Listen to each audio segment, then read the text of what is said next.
देखो, राजस्थान इतिहास के प्रमुख स्रोत पढ़ रहे थे। इसमें अपन पढ़ रहे हैं सभ्यताएं, राजस्थान की प्रमुख सभ्यताएं।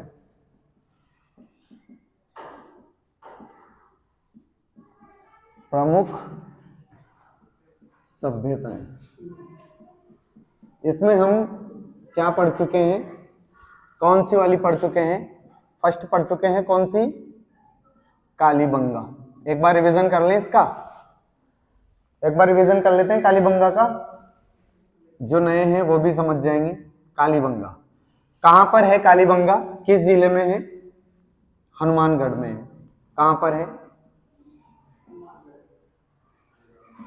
हनुमानगढ़ जिला में है। ठीक है। किस नदी के किनारे है? घग्गर नदी के किनारे है। घग्गर नदी, इसको और क्या कहा जाता है? सरस्वती नदी कहा जाता है। सरस्वती नदी कब कहा जाता था इसको? कब कहा जाता था सरस्वती नदी? कब कहा जाता था? महाभारत के समय। ठीक है, महाभारत के समय इसको, घग्गर नदी को क्या कहा जाता था? सरस्वती नदी। घग्गर नदी या सरस्वती नदी अभी क्या हो चुकी है? लुप्त हो चुकी है। अब ये कहां बह रही है? कहां बह रही है? ये धरती के अंदर बह रही है, रेगिस्तान के अंदर बह रही है। ठीक है, हनुमानगढ़ जिले में। यस, अंत प्रवाही नदी है घग्गर नदी। ठीक है ना। अभी कुछ दिन पहले क्या हुआ था? बीकानेर की एक जगह की बात है जहां पर आपको पता होगा एक बोरवेल होल करते टाइम पर पानी निकलना शुरू हुआ था, है ना। तो कुछ लोगों ने माना था कि ये उसका ही क्या है, परिणाम है कि वो नदी अभी भी अंदर चल रही है और उसी की वजह से क्या हुआ है, ये पानी का फ्लो बाहर आया है। ठीक है, फिर उसके अलग अलग रीजंस निकले थे, वो बात अलग है। कुछ ने कहा था कि पहले 33 सागर था तो उसका परिणाम है ये। ठीक है, तो वो सभी आर्कियोलॉजी जितने भी हैं सबने अलग अलग अपना अपना बताया था कि ये ऐसा हो सकता है, वैसा हो सकता है। ठीक है, तो घग्गर नदी ये लुप्त नदी है। कौन से जिले में है कालीबंगा? कालीबंगा सभ्यता हनुमानगढ़ में है, हनुमानगढ़ जिले में है, घग्गर नदी के किनारे बसी हुई थी। और इसके अलावा क्या होता है कालीबंगा का मतलब? कालीबंगा का मतलब होता है, मतलब या अर्थ, अर्थ क्या होता है? काली चूड़ियां। ठीक है, काली चूड़ियां होता है, या हम कहें काली चूड़ियों का स्थान। ठीक है, कहां से लिया गया था ये कालीबंगा के लिए? ये शब्द कहां से लिया गया था? पंजाबी शब्द है। ठीक है, ये तो हो गया इसका कालीबंगा के बारे में। ठीक है, खोजकर्ता कौन है? खोज किसने की है? अमलानंद घोष ने की है। अमलानंद घोष ने की है। क्या? अभी लिख लेना, बता दूंगा। ठीक है, अमलानंद घोष ने की है। उत्खनन किसने किया है?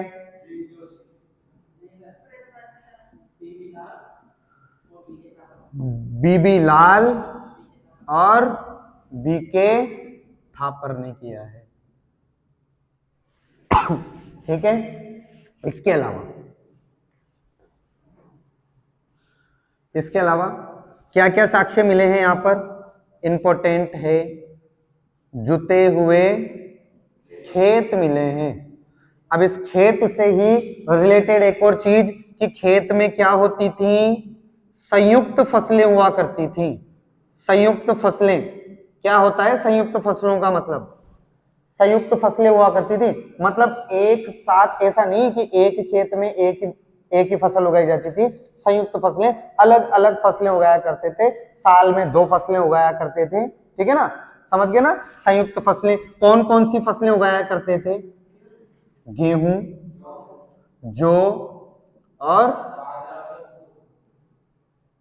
हाँ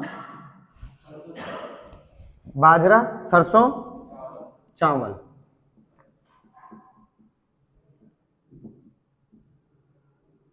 ठीक है, और क्या मिले हैं? बेलनाकार मोहरे मिली है, ठीक है, बेलनाकार मोहरे लिखते हैं पहले। बेलनाकार, अरे रुक जा, बेलनाकार मोहरे मिली है, ठीक है। इसके अलावा बेलनाकार मोहरों के अलावा और क्या मिला है? इंपॉर्टेंट है, फायर अल्टार्स मिले हैं, 7 अग्नि वेदियां मिली हैं। क्या मिली हैं? अग्नि वेदियां। अगर आपसे पूछा जाए किस सभ्यता से अग्नि वेदियां मिली हैं, या आपसे पूछा जाए किस सभ्यता से अग्नि वेदियों के प्रमाण मिले हैं, तो कालीबंगा है। पूछा जाए अग्नि वेदियों के चबूतरे मिले हैं, ठीक है ना, अग्नि वेदियां मिली हैं और चबूतरे मिले। अग्नि वेदियां जानते ही हो, जो यज्ञ हवन कुंड होते हैं ना, वो अग्नि वेदियां। कितनी मिली हैं? 7 अग्नि वेदियां मिली हैं, ठीक है। फायर अल्टार्स कहा जाता है इनको, ठीक है। और क्या मिले हैं? और क्या मिले हैं? बैलगाड़ी मिली है बैलगाड़ी मिली है, ऊंट के मिले हैं और घोड़े के नहीं मिले हैं। बैलगाड़ी, बैलगाड़ी मिली है, खिलौना मिला है ना, बैलगाड़ी का खिलौना मिला है, ठीक है। इसके अलावा और क्या मिले हैं? हाँ वेरी गुड, ये भी इंपॉर्टेंट है, ठीक है। कहाँ लिखें? यहां से लिख दें, इधर यहां लिख देते हैं, ठीक है ना। ज्यादा छोटे हो जाते हैं तो इस पे दिखते नहीं है, ठीक है। तो वहां उस पर कमेंट आया था किसी बच्चे का कि आप थोड़ा बड़ा लिखें तो हमें देखने में प्रॉब्लम नहीं हो। रुक जा, ठीक है। बैलगाड़ियां मिली, बैलगाड़ी मिली है, खिलौना मिला है, ठीक है। इसके अलावा जोड़ीदार समाधियां मिली है, जोड़ीदार समाधि, ठीक है। जोड़ीदार समाधि मिली है। जोड़ीदार समाधि किसकी हो सकती है? हो सकता है पति पत्नी को साथ दफनाया जाता हो, ठीक है ना, पिता और बेटे को साथ दफनाया जाता हो, वो जिसको भी दफना रहे, लेकिन जोड़ीदार समाधियां हैं, ठीक है। क्लियर हुआ? इसके अलावा कितने शमशान मिले हैं? 3 शमशान भी मिले हैं। मतलब अगर आपसे पूछा जाए आपसे पूछा जाए तो हम बता सकते हैं कि कालीबंगा सभ्यता में जो मृत हुआ करते थे उनको समाधियों में दफनाया भी जाता था, और मतलब उनके शव को क्या बोलेंगे अपन, मतलब उनके शव का जो निदान था वो शमशान में भी किया जाता था और समाधि के रूप में भी किया जा सकता था, ठीक है। और क्या बच गया बेटा इसमें? हाँ, कितने स्तर पर उत्खनन हुआ है इसका? उत्खनन कितने स्तर पर हुआ है? 5 स्तर पर उत्खनन हुआ है।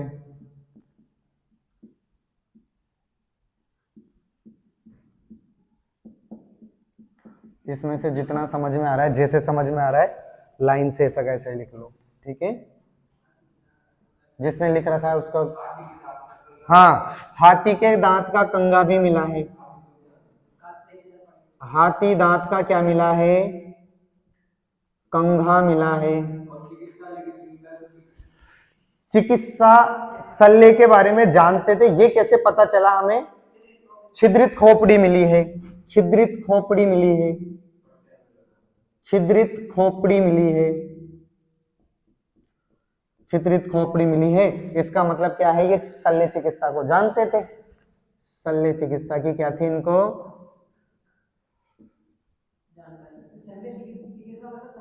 यस वेरी गुड, मतलब सर्जन भी थे ये जानते भी थे कि ऑपरेशन भी किया जा सकता है, किसी का चीर फाड़ करके उसको अंदर से ठीक किया जा सकता है, ये जानते थे इस चीज को। रुक जा, जानकारी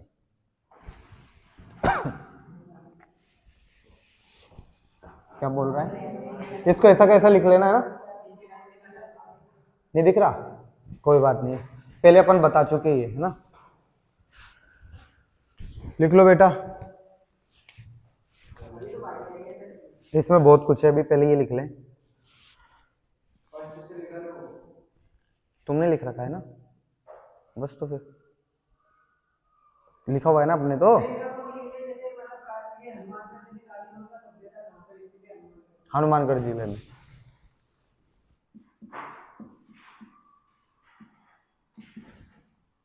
ऐसे लिख दे स्थान हनुमानगढ़ जिले में, ठीक है।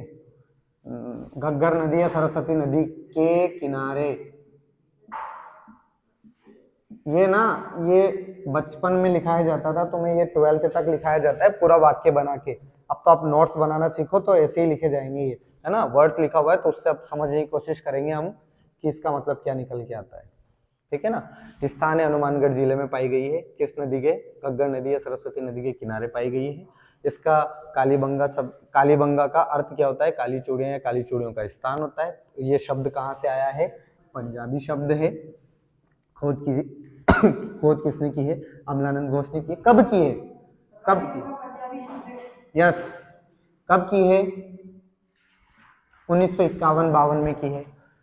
उत्खनन कब हुआ है, उत्खनन कब हुआ है,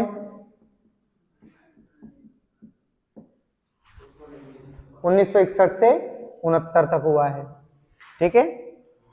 5 स्तर, ये 5 है ना, 5 स्तर पर उत्खनन हुआ है। 5 स्तर का मतलब समझ गए ना, कि पहले हमने खुदाई की, एक नगर निकला, फिर उसके बाद में उसके नीचे खुदाई की, एक और नगर निकला, फिर खुदाई की, एक और नगर निकला, समझ गए ना।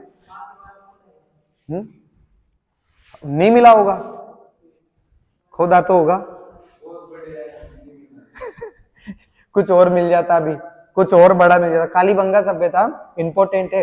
अभी मैं आपको बताता हूं, अभी हम लोगों की सिर्फ 2 क्लास हुई थी, 2-3 क्लास हुई थी सिर्फ उस टाइम पर जब रेट का पेपर होना था। 17 से रेट का पेपर शुरू हुआ था। कालीबंगा सिर्फ हमने इतना सा टॉपिक पढ़ा था और इसमें से 2 क्वेश्चन बैठे थे रेट में, और मेरे खुद के बैठे थे। खुदाई, खुदाई एक तो मैं क्वेश्चन निकाल के बताऊंगा तुम्हें, है ना। एक तो शायद अग्निवेदी का था, है ना। एक ही पूछा था इसका, नदी का, किस नदी के किनारे, है ना। और इससे 2 क्वेश्चन निकले थे कालीबंगा से, रेट एसएसटी के पेपर में।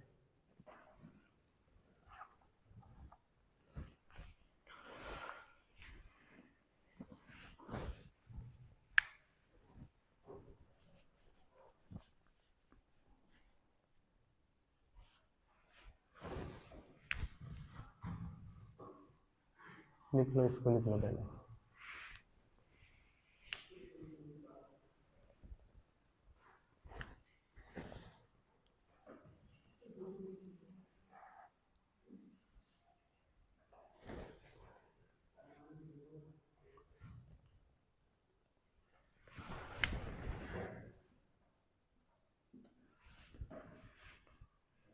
इसमें एक तो ये अग्निवेदियां हैं, ये इंपॉर्टेंट है।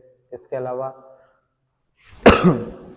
वो सभ्यता जिसमें लकड़ी और ईंटों की नालियां, लकड़ी और ईंटों की नालियां बनी हुई मिली है, वो भी कालीबंगा सभ्यता है।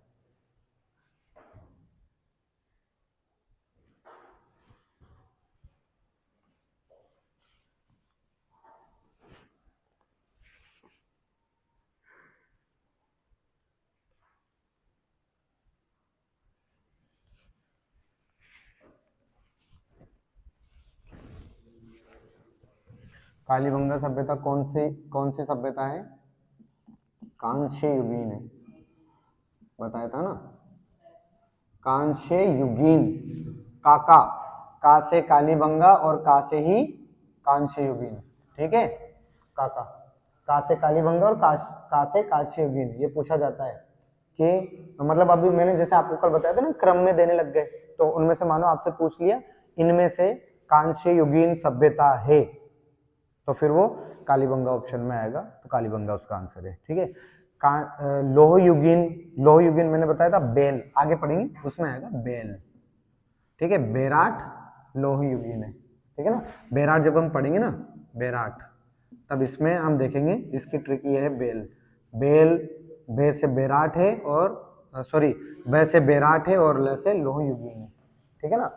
मैंने आपको बताया भी था, नवीन पूछा जाए इनमें से, ऑप्शन में दे दिया आपको, मानो 4 सभ्यताएं दे दी, बालाथल दे दी, आहड़ दे दी, कालीबंगा दे दी और बेराट दे दी। और पूछ लिया सबसे नवीन कौन सी है, तो ये तीनों कांस्य में है और ये वाली कौन सी है, लोह युगीन है। तो लोहा तो अभी मिला ही है ना, अभी तो लोहे पे तो चल रहे हैं ना हम लोग, तो सबसे नवीन मानी जाएगी लोह युगीन वाली, ठीक है। सबसे पुरानी मानी जाएगी कांस्य युगीन वाली, ठीक है। और इनसे भी पुरानी अभी हम आगे पढ़ेंगे, है ना। गणेश्वर है, गणेश्वर जो सभ्यता है इसके बारे में आगे देखेंगे, अभी हम इसके बाद पढ़ेंगे उसको। गणेश्वर सभ्यता है, आप लोग लिख लिएगा बेटे। गणेश्वर जो सभ्यता है ना, इसको ताम्र जननी कहा जाता है, सभ्यताओं की ताम्र जननी। जबकि ताम्र युगीन अलग सभ्यता को कहा जाता है, उसके बारे में पढ़ेंगे कि वो किसे कहा जाता है। दोनों कंफ्यूज करने वाले हैं, तो अभी यहाँ पर कंफ्यूज नहीं होते हैं, पहले इसी को करते हैं अपन, ठीक है ना। ये हुआ, लिख लिया। सबसे पहले पता लगाने वाले कौन थे, अरविंद। कालीबंगा सभ्यता का सबसे पहले पता किसने लगाया था, एलपी टेसीटोरी ने लगाया था। कालीबंगा सभ्यता का, कालीबंगा सभ्यता के बारे में सबसे पहले बताने वाले कौन थे, एलपी टेसीटोरी थे, अंग्रेज थे, ठीक है। फिर उसके बाद इंडियन ने किसने बताया, अमलानंद घोष ने बताया। हाँ, कैप्टन बर्टन आएंगे भी, कैप्टन बर्टन ने तो 1836 में ढूंढ दी थी एक सभ्यता, बताएंगे कौन सी थी। और उसके 1837 में ढूंढ दी थी, और उसके बाद 1936 में हम खुदाई करवाएंगे, आगे पढ़ेंगे अभी, ठीक है। सबसे पहले पता लगाने वाले कौन थे, एलपी टेसीटोरी थे।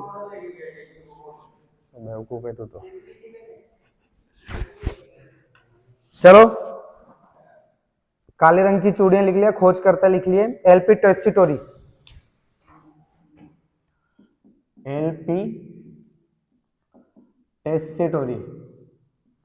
एक चीज और बताता हूं मैं आपको, ये एलपी टेसीटोरी ना कभी कभी तोरी भी आता है, एलपी टेसीटोरी भी आता है ना, टेसीटोरी या फिर टेसीटोरी, तो आप इस पर कंफ्यूज मत होना, ठीक है ना। और सबसे पहले इसी ने इसका पता लगाया था, ठीक है। इसके बारे में सिर्फ यही पूछा जाता है, सबसे पहले कालीबंगा सभ्यता के बारे में किसने पता लगाया था, तो एलपी टेसीटोरी ने पता लगाया था, ठीक है। सर्वप्रथम इसके आगे ले लेना, एलपी टेसीटोरी के सर्वप्रथम पता लगाने वाले। और इसको सिंधु घाटी सभ्यता की थर्ड कैपिटल, सिंधु घाटी सभ्यता, यस, सिंधु घाटी सभ्यता की थर्ड कैपिटल किसने कहा था, दशरथ शर्मा ने कहा था, दशरथ शर्मा। ये दशरथ शर्मा जी के बारे में भी पढ़ेंगे हम, दशरथ शर्मा जी को इतिहास में भी पढ़ेंगे हम। ये इतिहास में किसी को भी कुछ भी बोल लेते थे, इन्होंने भी नए नए नाम दिए हैं, जो पूछा जाता है दशरथ शर्मा ने इनके बारे में क्या कहा है ना, कुछ टाइटल्स आएंगे उनको पढ़ेंगे। और मैंने आपको बताया था ये जो कालीबंगा सभ्यता थी, ये कौन सी सत्तात्मक थी, किसकी सत्ता मानी जाती थी, मात्र सत्तात्मक, वेरी गुड, मात्र सत्तात्मक, माता को ही मुख्य माना जाता था, ठीक है। और इसके आगे पढ़ेंगे ना अभी हम आहड़, उसमें पितृसत्तात्मक आएगी, उसमें पिताजी की चलेगी, उसमें मुख्य पिताजी को माना जाएगा, ठीक है।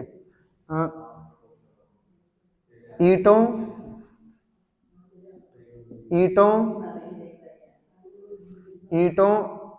एवं लकड़ियों की क्या होती थी ईंटों लकड़ियों की नालियां, वेरी गुड। ईंटों और लकड़ियों की क्या हुआ करती थी, नालियां हुआ करती थी। अगर आपसे पूछा जाए क्या, कच्ची ईंटों और लकड़ियों से ढक दिया जाता था, और ईंटों से उसके आसपास की वॉल बनाई जाती थी, दीवार बनाई जाती थी, जैसे आज हम लोग सीमेंट से ढक रहे हैं, है ना, वैसे ये लोग लकड़ियों से ढक दिया करते थे, ठीक है। जैसे आप अगर मोहनजोदड़ो के बारे में पढ़ोगे तो आपको पता चलेगा कि उसमें जो है ना इस तरह से ढक दिया जाता था, कीचड़ जो होता था, गंदगी जो होती थी घर की, उसको रास्ते पे फेंका जाता था, हाँ, जो आपका मुख्य द्वार हुआ करता था ना, मुख्य द्वार हुआ करता था, तो पूरा कचरा, दिन भर का जो कचरा हुआ करता था, वो मकान ना ऐसे हुआ करते थे मोहनजोदड़ो सभ्यता में। इस तरह का मकान, ये मकान है पूरा, ये मकान का शेप हुआ करता था, और वो इस तरह से कमरे हुआ करते थे उसमें, ये इस तरह से बटे हुए कमरे होते थे, ठीक है। फिर इन कमरों के जो दरवाजे थे वो एक दूसरे के सामने खुलते हैं, ये इस तरह से एक दूसरे के सामने खुला करते थे। इनका जो कचरा हुआ करता था, ये मकान में, ये संयुक्त परिवार का मकान है, एक मकान का रूप है, यहाँ पर इनका मुख्य द्वार हुआ करता था, और इस द्वार से बाहर फेंक दिया करते थे कचरे को।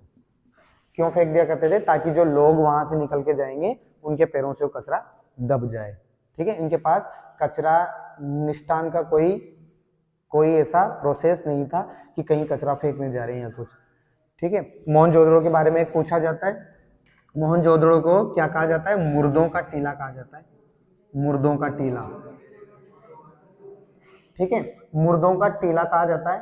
मुर्दों का टीला किसको कहा जाता है? मोहनजोदड़ो, मोहनजोदड़ो को कहा जाता है मुर्दों का टीला, ठीक है।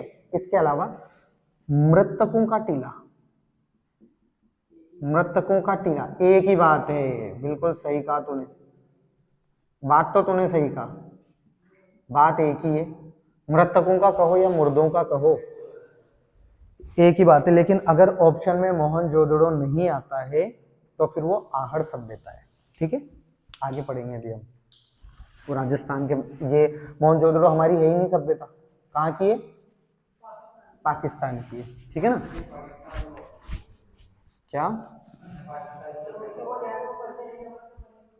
अपनी क्यों सिलेबस बढ़वा रहा है? छोड़ना,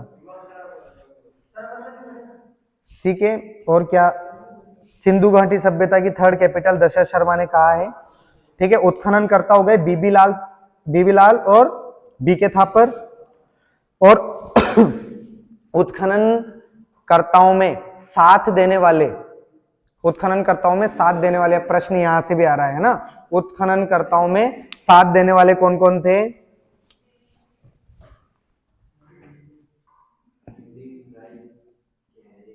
उत्खनन करता, या आगे लिख लेना अन्य उत्खनन करता, मतलब ये भी उन्हीं के साथ उत्खनन कर रहे थे। क्या क्या नाम है?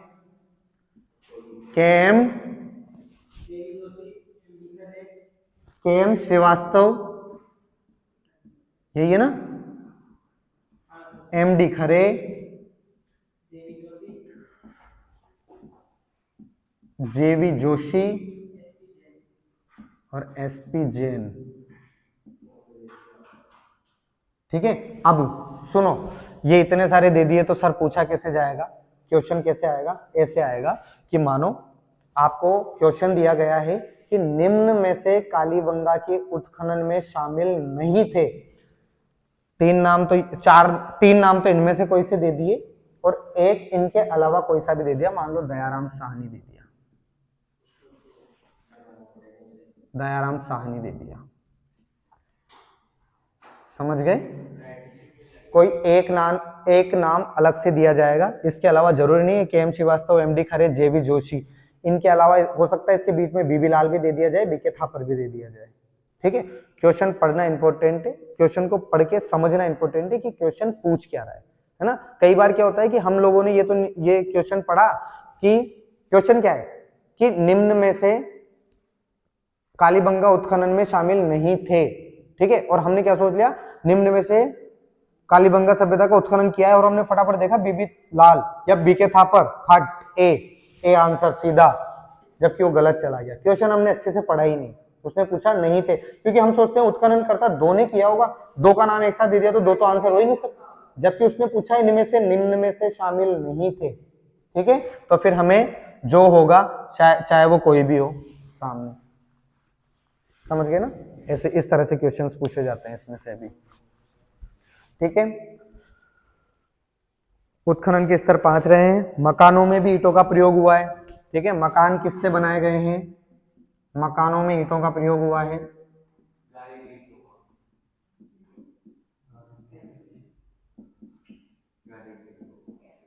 कहाँ? कच्ची ईंटें, ठीक है। इनको ईंट के ऊपर ईंट रख के ही बनाया जाता था, ठीक है ना। ईंट के ऊपर ईंट रख के बनाया जाता था, इसके बीच में कोई मसाला नहीं भराया जाता था, ईंटों से बनाया जाता था। ठीक है, और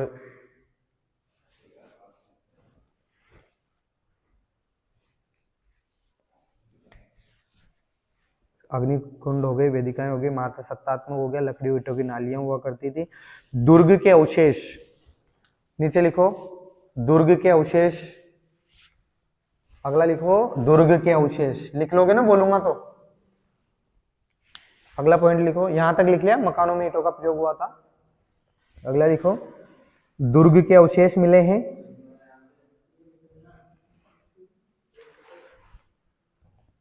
कृषि के साक्ष्य तो हमने लिख ही लिया है, गेहूं जौ बाजरा सरसों चावल ये सब उगाया जाता था, है ना।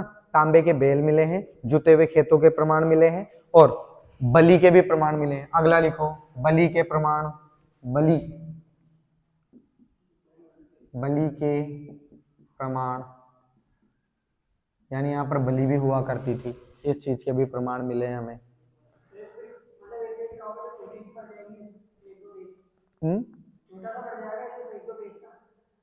हाँ, तो ये इंपॉर्टेंट है, यही बड़ी है कालीबंगाई, और इसी से, क्योंकि 5 स्तर पे खुदाई हुई है, 5 स्तर पे खुदाई हुई है, मतलब एक पे कुछ और मिला, दूसरे पे, अब वो बाकी एक एक दो दो स्तर की है, तो कम कम सिलेबस है वहां से।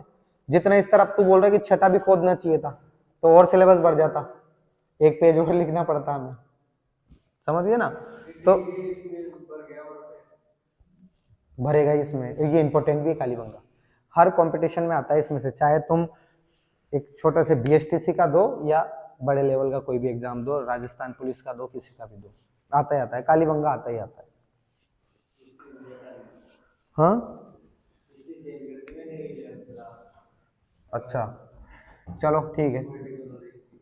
इस पर डाक टिकट भी जारी हुआ था। डाक टिकट कब जारी हुआ है? 1961 में। जब क्या हुआ था इसका, और क्या हुआ था 1961 में, और क्या हुआ था 1961 में, और नहीं पता है कि क्या हुआ था 1961 में? कालीबंगा के उत्खनन भी शुरू हुआ था, ऐसे याद रखना। उत्खनन 61 से 69 तक, 61 से 69 तक हुआ है ना। डाक टिकट बताएंगे, 61 से 69 तक हुआ है उत्खनन। अरे थापर के आगे लिखा हुआ होगा, बी के थापर के आगे लिखा हुआ होगा, ईयर लिखा हुआ है ना, अभी लिखा ना अपन ने 1961 से 1969 तक इसकी उत्खनन हुआ है, खुदाई हुई है। नहीं मिल रहा क्या? अरे अभी तो लिखा है,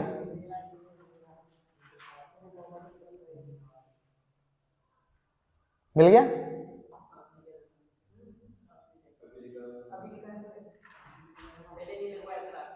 पहले नहीं लिखवाया? क्या बात कर रहा है,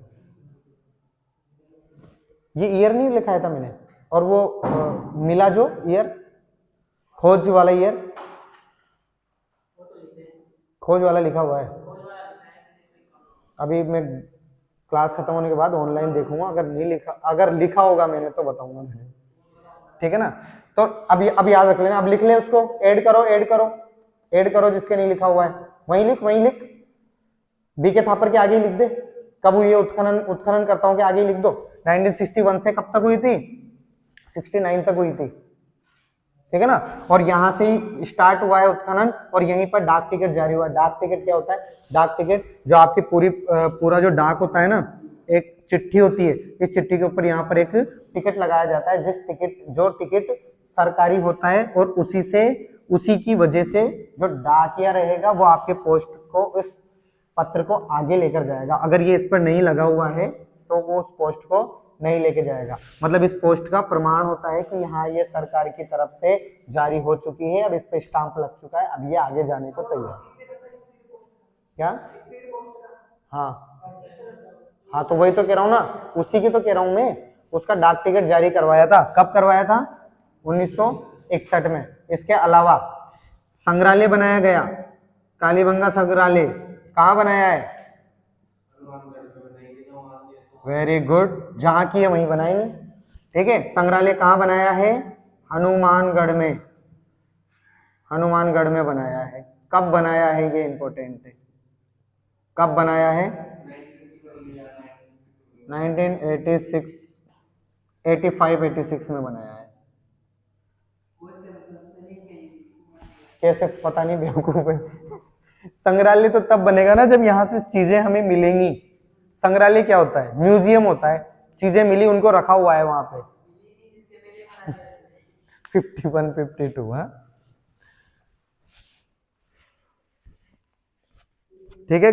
कालीबंगा कालीबंगा संग्रहालय बनाया गया 1985, 1986 में, हनुमानगढ़ जिले में बनाया गया। कृषि के साक्ष्य मिले हैं, पता है, तांबे के बेल मिल गए, जुते हुए खेत मिल गए, बरली के प्रमाण हो गए, हाथी का दांत, हाथी दांत का कंगा हो गया। Keep silent.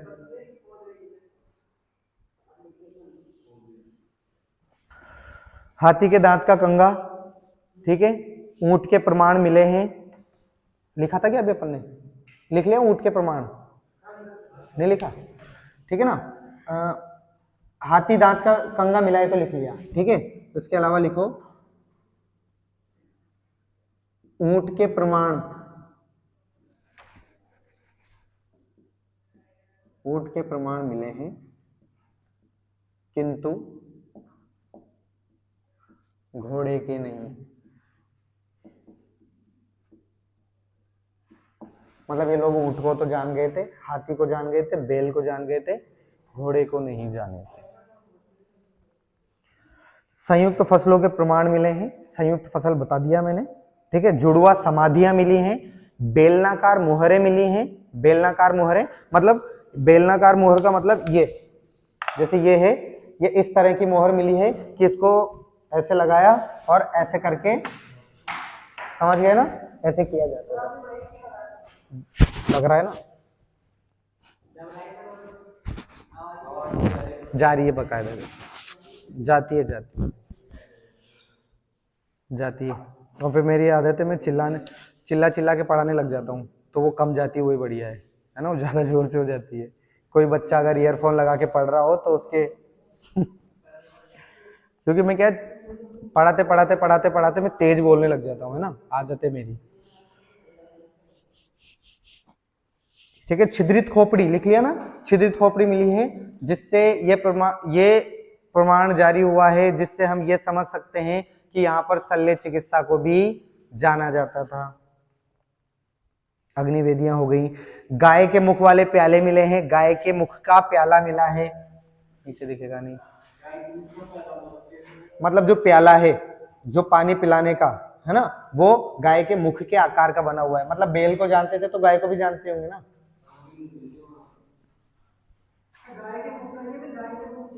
गाय के मुख का प्याला मतलब उसके जैसा दिखने वाला आकार का।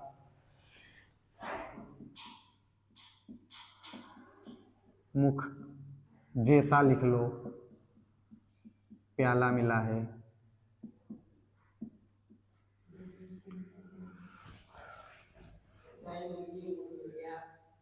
घोड़ा नहीं मिला ना।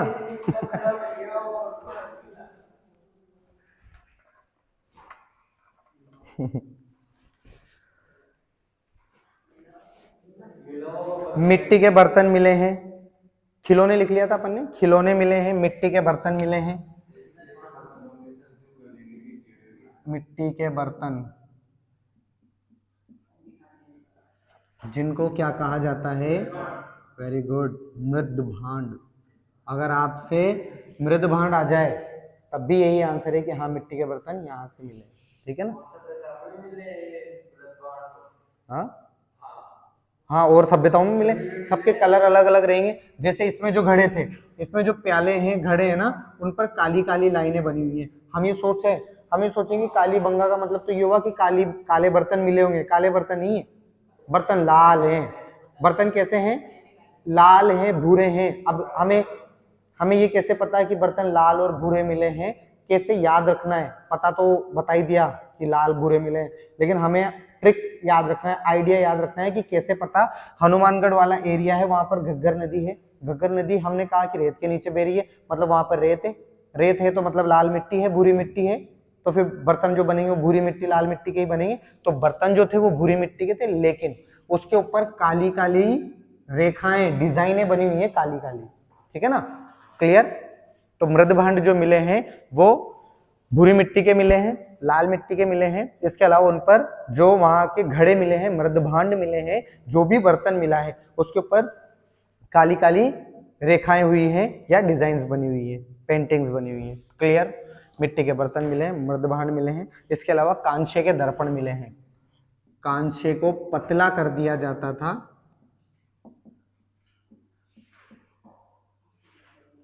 जानते हो ना दर्पण का मतलब क्या होता है? मिरर। कांसे के तांबे की पत्तियां बना दी जाती थी, बिल्कुल पतली पतली, जिसपे क्या करते थे वो अपना चेहरा देखते थे, चेहरा देखते थे, पॉलिश। ठीक है। और इसके अलावा लास्ट क्या, कौन सी लिपि, कौन सी लिपि के प्रमाण मिले हैं? सैंधव लिपि।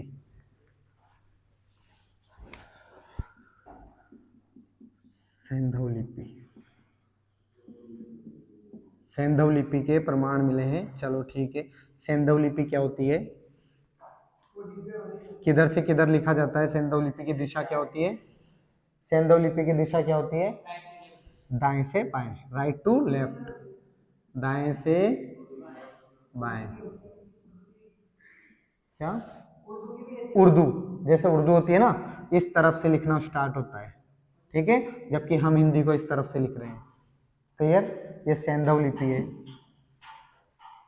ठीक है। पतन, अगला लिखो। हो गया ना पूरा? ये हो गया, इसको खत्म करो यहां से लाइन को, और अब अगला नोट डाल के या फिर स्टार लगा के लिखेंगे अगली लाइन से। पतन, पतन का क्या कारण रहा है?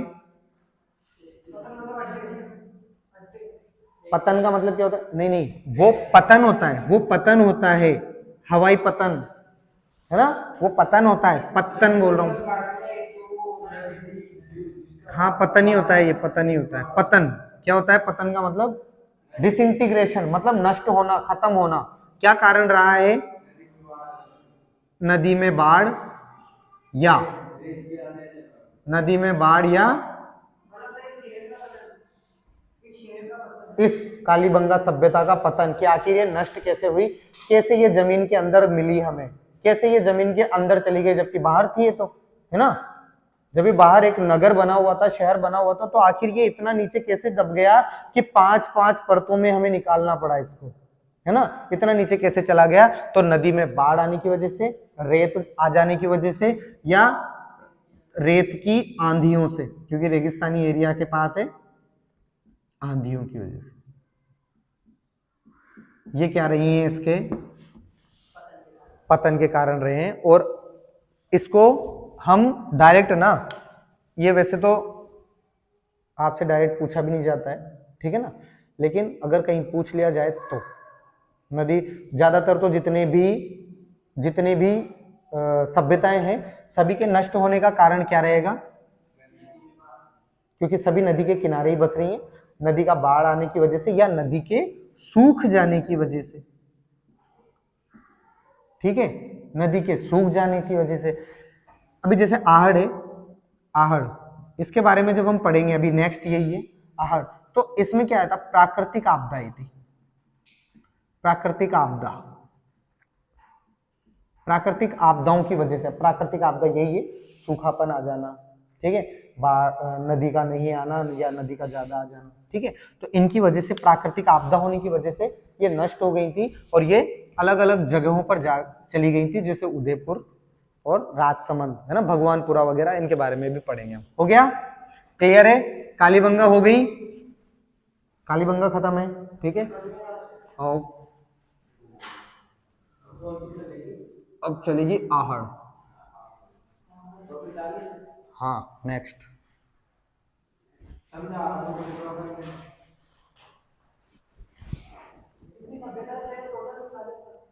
क्या? ऐसे तो बहुत सारी है, मुख्यतः अपन 5 पढ़ेंगे, ठीक है ना। जो क्या? नहीं नहीं नहीं नहीं नहीं, इतनी बड़ी नहीं है कोई सी, मैं कह रहा हूं ना, ये बड़ी है बस, ये तो अभी एक एक बोर्ड पे खत्म है। जो अगली आने वाली है ना, आहड़ थोड़ी सी बड़ी रहेगी, इंपोर्टेंट ही पढ़ेंगे अपन इसमें से। बाकी कालीबंगा तो पूरी 5 स्तर पे निकली हुई है ना, तो ये पूरी इंपोर्टेंट है, क्योंकि इसमें से हर बार ही नई नई अलग अलग चीजें मिली हैं। अब मानो, जैसे मानो कि गेहूं, अब सभी सभ्यताओं में गेहूं मिल रहा है तो हम बार बार क्यों लिखेंगे गेहूं, और वो भी नहीं पूछेगा आपसे कि बताओ इनमें से किस सभ्यता में गेहूं मिला, सभी में मिल रहा है गेहूं। स्पेशल अगर कपास कहीं से मिला तो पूछेगा कि इनमें से किस में कपास मिला, ठीक है, समझ गए ना, कोई स्पेशल चीज मिलेगी तो उसी को पढ़ेंगे। अब कालीबंगा में जब सब कुछ मिल चुका है तो सभी सभी आपको पता है राजस्थान में पाकिस्तान में भारत में, इसमें ये जो एरिया है कश्मीर से लेकर गुजरात तक का जो एरिया है, इसमें आपको ज्यादातर जो सभ्यताएं मिलेंगी वो किस घाटी की सभ्यताएं हैं, सिंधु घाटी सभ्यताएं, ठीक है ना। तो सिंधु नदी के आसपास की है सिंधु घाटी सभ्यताएं, तो लगभग लगभग सभी एक दूसरे से जुड़ी हुई हैं। जैसे अभी जब हम आर पढ़ेंगे तो इसमें हम पढ़ेंगे कि एक ईरानी पतीला मिला है, वो क्या बोलते हैं उसको, पानी पीने का जग होता है ना, जैसे वैसे ईरानी जलपात्र है ना, जलपत्र मिला है ईरान का, तो मतलब ईरान से जुड़ी हुई थी। ईरान का है, ईरान है पाकिस्तान अफगानिस्तान और उसके बाद ईरान है, इतने दूर, तो इसका मतलब ये वहां से भी जुड़ी थी ना, कनेक्टेड थी। जैसे मैंने आपको मेसोपोटामिया के बारे में बताया था, मेसोपोटामिया इराक में थी लेकिन कनेक्शन इसका सऊदी अरब तक था, है ना, वहां से संगमरमर इधर आता था, ये फसल वहां पर लेके जाते थे, ठीक है। ये अपन के है ही नहीं क्योंकि ये यूपीएससी में उसमें पढ़ना है, अपन को पढ़ने से मतलब भी नहीं है, ठीक है। यूपीएससी जब करोगे आप आगे कोई कंपटीशन की तैयारी करते हो तो पढ़ो, अपने जितना है उतना सा पढ़ने की कोशिश करते हैं, जितना सीईटी बीएसटी सीपीटी और हमारे नॉर्मल जो राजस्थान कांस्टेबल के सिलेबस में जो आता है इतना सा पढ़ने की कोशिश करते हैं, क्योंकि इंडिया और इंडिया से भी बाहर का है वो तो मेसोपोटामिया, वो तो वर्ल्ड हिस्ट्री में आ गया, ठीक है ना। जैसे मैंने हेरोडोटस बताया तो वर्ल्ड हिस्ट्री में आता है हेरोडोटस, उससे अपन को क्या काम है, उसकी बुक का नाम क्या है, नहीं मतलब नहीं पूछा जाएगा, यूपीएससी में पूछा जाएगा, ठीक है। हमें तो मैग्नस तीस से भी मतलब नहीं है, हमें तो किससे मतलब है, राजस्थान के इतिहास के जनक से मतलब है। राजस्थान के इतिहास के जनक कौन कहलाते हैं, कर्नल जेम्स टोड कहलाते हैं, तो उनसे मतलब है, उनकी किताबों से मतलब है, ठीक है। बाकी और से किसी से कोई मतलब नहीं है जो बाहर से है।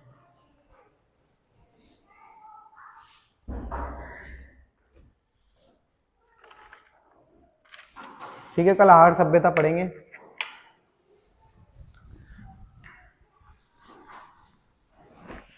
यार क्या बिल्कुल टाइम पे आ जाते हैं, बंद कर दो, बिल्कुल टाइम पे तो आ जाते हो यार।